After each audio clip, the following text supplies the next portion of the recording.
اور تمہارا دھیان کہیں اور ہے. توجہ سے سنو.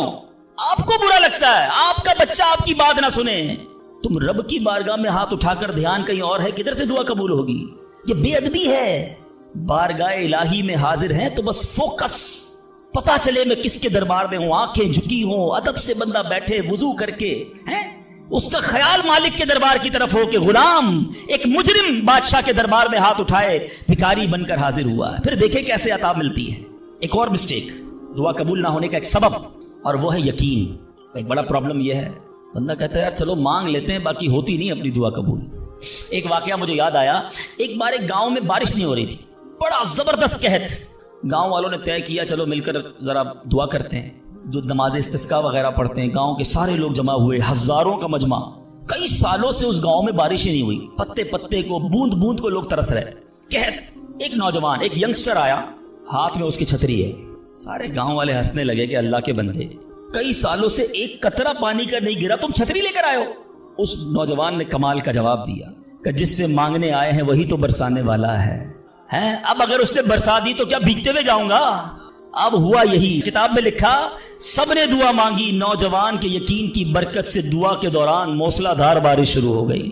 سارا گاؤں بھیگتے ہوئے گیا, نوجوان چھتری کے نیچے چلتا ہوا جا رہا ہے. یقین ہوگا تو کام ہوگا. دعا پر یقین نہیں, اللہ پر یقین نہیں ہے تو کام کیسے ہوگا؟ یہ تو چند میں نے آداب بیان کر دیے. اب میں دو بڑی اہم باتیں کرنا چاہتا ہوں کہ دعا جو ہے نا ماں باپ کی, وہ بڑی امپورٹنٹ ہے.